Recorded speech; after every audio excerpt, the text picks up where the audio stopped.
آج کی اس interesting video میں ہم ہنی بیز کی فیسینیٹنگ دنیا کو ایکسپلور کریں گے۔ یہ انتہائی چھوٹے دکھنے والے انسیکٹس ہمارے ایکو سسٹم میں انتہائی کروشل رول پلے کرتے ہیں اور ان کی امیزنگ لائف ہیومنز کو پوری طرح حیران کر دیتی ہے۔ جس طرح ہنی بیز محنت کر کے شہد بناتی ہیں اور جس طرح کے حیران کن بینیفٹس یہ شہد ہیومنز کو آفر کرتا ہے، یہ واقعی میں ٹرو نیچرل وانڈرز کو ریفلیکٹ کرتا ہے۔ تو چلیے ہم ان مدھو مکھیوں کے شہد بنانے سے لے کر اس کے حیران کن ہیلتھ بینیفٹس تک ایسے فیکٹس شیئر کرتے ہیں جو کہ آپ کو ان مدھو مکھیوں کے بارے میں واقعی حیران کر سکتے ہیں۔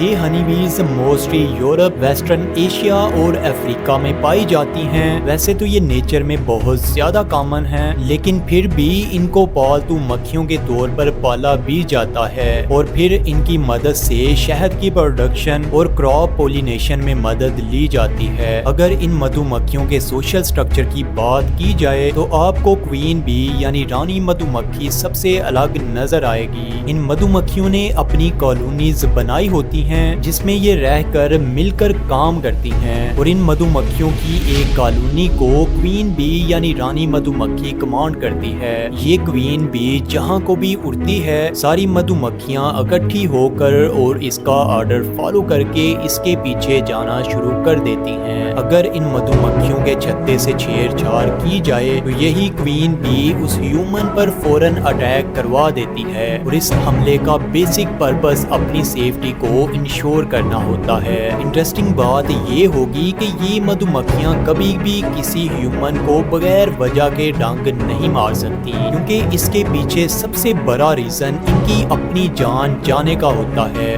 جی ہاں، اگر یہ مدھو مکھیاں کسی بھی ہیومن کو ڈنگ مار دیں تو یہ واپس زندہ نہیں رہتی، کیونکہ ان مدھو مکھیوں کا ڈنگ کسی بھی باڈی کے اندر چپک جاتا ہے، اور اس ڈنگ کو واپس نکالنے کے لیے ان مدھو مکھیوں کو بہت زیادہ زور لگانا پڑتا ہے، جس سے ان مدھو مکھیوں کی باڈی کے ٹکڑے ٹکڑے ہو جاتے ہیں اور ان کو اپنی جان سے ہاتھ دھونا پڑتا ہے۔ رانی مدھو مکھی کی بات کی جائے تو یہ تمام مدھو مکھیوں میں سب سے بڑی ہوتی ہے، اور یہ صرف اکیلی ہی ہوتی ہے جو کہ انڈے دینے کے لیے رسپانسبل ہے۔ اس کے بعد اگر ورکر بیز کی بات کی جائے تو یہی وہ مدھو مکھیاں ہوتی ہیں جو کہ شہد بنانے میں اہم رول پلے کرتی ہیں، اور انہی کی وجہ سے ہمیں اچھا اور ٹیسٹی شہد کھانے کو ملتا ہے۔ آپ یورپین ہنی بی کو دیکھیں جو کہ ورکر بی کی سب سے بڑی ایگزامپل ہے۔ پوری دنیا کی فصلوں میں جو 80% پولینیشن کا پروسیس ہو رہا ہوتا ہے، ورکر بیز ہی ان کو پرفارم کرتی ہیں۔ ورکر بیز ڈرونز یعنی میل بیز اور کوئین بیز کے مقابلے میں کافی زیادہ چھوٹی ہوتی ہیں۔ نیچر نے ان کی باڈی کو ایسے بنایا ہوتا ہے کہ یہ نیکٹر اور پولن کو بڑے اچھے سے کلیکٹ کر سکتی ہیں۔ پولن کو اکٹھا کرنے کے لیے ان کی کمر کے پیچھے ایک باسکٹ کی طرح کی شیپ بنی ہوتی ہے۔ اس کے بعد یہ پولن کو اکٹھا کر کے چھتے میں واپس لا کر شہد کی پروڈکشن میں اہم رول پلے کرتی ہیں۔ اگر ہم ان مدھو مکھیوں کے لائف سپین پر تھوڑی روشنی ڈالیں تو یہ گرمیوں کے موسم میں صرف 2 سے 6 ہفتے تک ہی زندہ رہ پاتی ہیں، کیونکہ اس موسم میں فور ایجنگ سے لے کر ان کو بہت سے خطروں کا سامنا رہتا ہے، لیکن ونٹر سیزن میں یہ 20 ہفتے سے زیادہ زندہ رہ سکتی ہیں۔ اس کی وجہ یہ ہے کہ ان مدھو مکھیوں کو ونٹر سیزن میں کام کے لیے باہر جانا نہیں پڑتا،